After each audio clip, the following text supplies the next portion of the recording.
I guess my warning did not deter you. You are becoming a nuisance.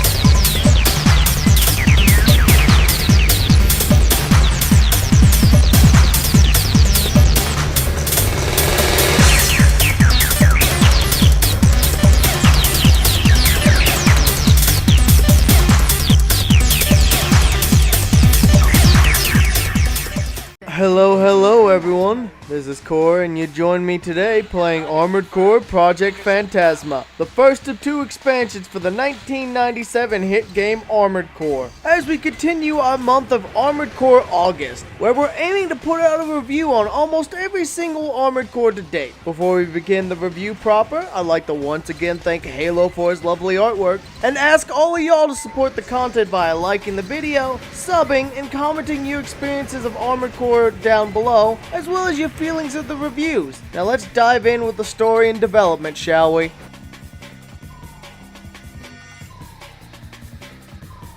You play as a Raven. It's never clearly stated if it's the same Raven from one or an altogether different Raven, but I like to believe it's the same character after having gained some notoriety for your impressive actions in Armored Core 1. But you're hired by a mysterious anonymous client who wants you to infiltrate the underground Amber Crown City and begin working on undermining local operations of another mysterious organization. Within a few missions, you are sent to rescue Sumika, a Raven who is captured in the city, who is your client and was mere hours away from being the next test subject of Project Phantasma, which is a new form of weapon that seeks to merge the human mind with technology, like the Human Plus program, but in a more extreme and unhinged method. Your foe is revealed to be the Doomsday Organization, being ran by a Raven known as Stinger. Over the course of the game, you'll undertake various missions to thwart these plans and ultimately attempt to destroy the end product of their foul machinations. The story is more in-depth than the last game, with more storytelling being done, though with a much shorter game than the first one, being only 17 missions total. Development-wise, this was the first expansion for Armored Core, actually being released in 1997 in Japan, which is the same year as 1 in 1998 in America. This game actually introduced a handful of new features, including arena mode, replay mode, and DualShock compatibility, and we'll discuss these modes more in the gameplay section. Honestly, while not an insane expansion like From Software's later DLC offerings for, say, the Soul series would turn out to be, what is here still nicely refines and expands on Armored Core 1's key features and style. Now let's jump into the real meat of any good game, that being the gameplay.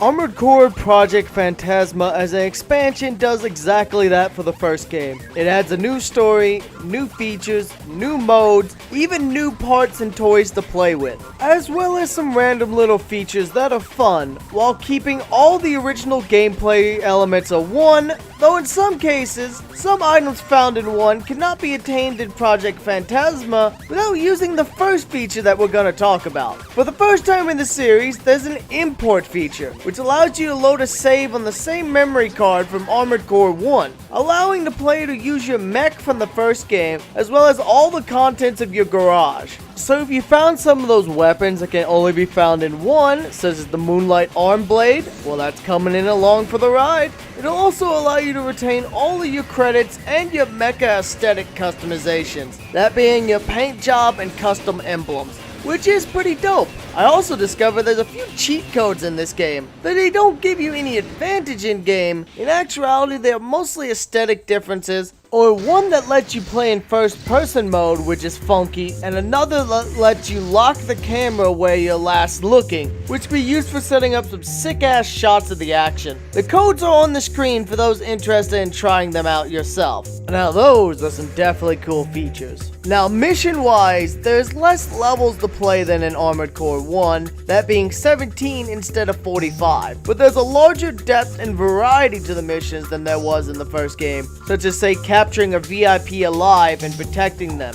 instead of primarily seeking out and destroying. The other big draw of this game is the series' introduction of Arena Mode, a mode where you can duke it out one-on-one with 49 other mechs as you grind your way up the ladder, earning money for each victory and new weapons and parts for your mech when you reach certain milestones within the arena. But as you get higher and higher, the mechs start getting harder and harder, including some human plus mech fighters.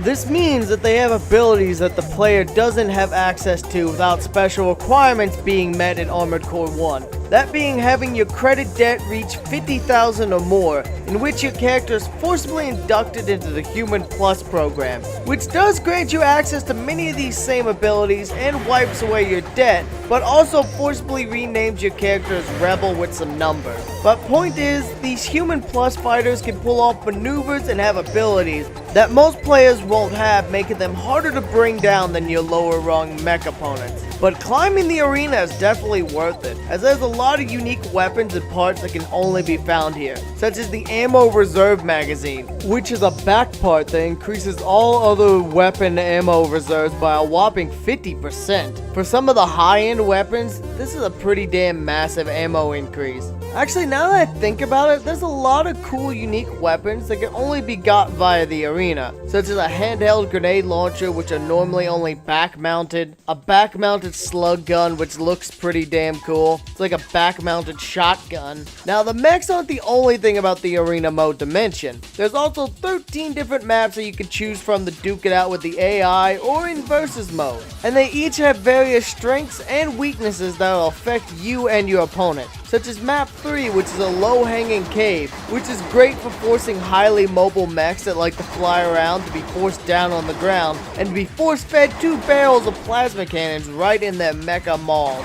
Or Map 13, a large and entirely open map that looks like a space station that forces slower foes to sit there and take your barrage, as they have nowhere they can run or hide from your blast, and they can only attempt to putter away from you. The arena mode also includes a replay mode, which activates upon victory and will play out the duel in its entirety, but letting you select from the perspective of your mech, the opposing mech, or a top-down view of the entire battle as the two mechs duke it out again. A neat feature and can definitely be used for recording some sick-ass shots and views. The final but minor feature comes in the form of the controller, as this is the first game to include a form of DualShock support, but it only applies to the rumble feature, so all y'all get is some nice vibration feedback from explosions and hits and such.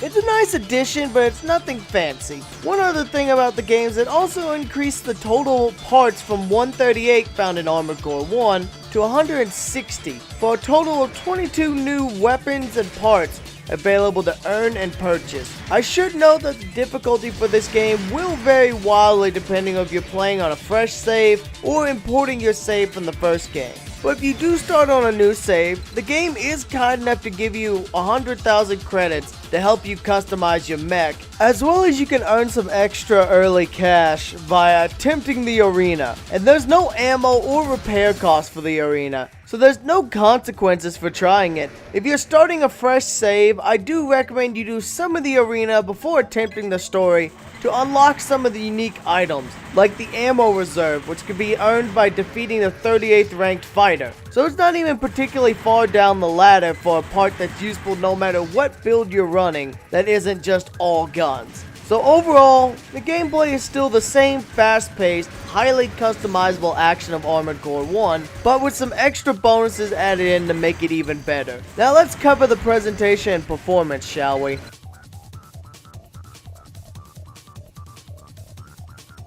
Much like the first game, there's a nice variety of level design. Even though there's only 17 maps, each map feels different from one another, with no levels being recycled, and the game attempts to step up the focus on the story more than the first one, which is definitely an appreciated feature. The voice work's also somewhat improved, and I like the characters. Like, there's at one point when you capture a VIP and your partner tells him to surrender or that you'll level the building he's in. So he just waddles out and throws his arms up. Which, fun fact, this is the first time in the series that we see a human that's not in a mech or an MT. So you got that honor, you weird little guy. Surrender, otherwise we'll destroy the entire building.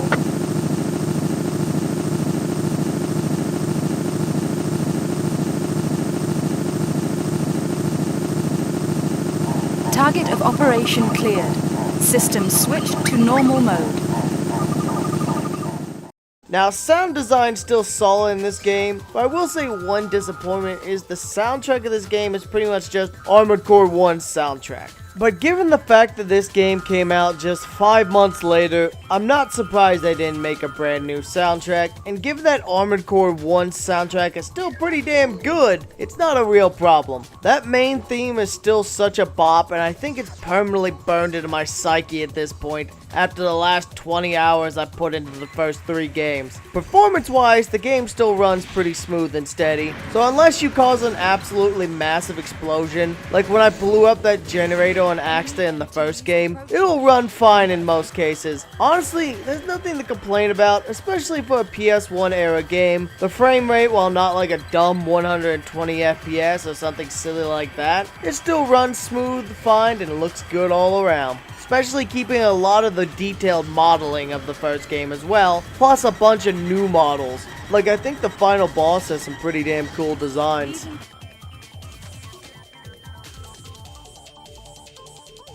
For an expansion that was released just 5 months after the first entry, this is a surprisingly polished sequel, adding more content, new features, new mechanics, many of which have become mainstay staples in almost every Armored Core game, such as the Arena mode or the import feature. This game's quite an influential title in the series, even if it is more brief than many of the later games in the series, such as Another Age, which that's going to be a doozy of a game when we get there. You get a solid package for your money, but let's hope it falls down to near its original price once the hype for the series dies down. Because while it is a great game, it's a hard sell to anyone at $150 that isn't a hardcore FromSoft fan, a Mecha fan, or an Armored Core fan. Especially as, unlike the first game, there also isn't any easy way to get a hold of this game. That being said, if you do see this game at a reasonable price, I would highly recommend you snatch it up. And oh yeah, let's not forget my traditional fuck you to you piece of shit scalpers, resellers, hustling rejects, and grind culture idiots who think grinding is scooping up any game you see from your local Goodwill or yard sales for cheap and then going to flip it for hundreds of dollars. You're an asshole artificially inflating the value of these games, pushing people out of the hobby who want to enjoy it.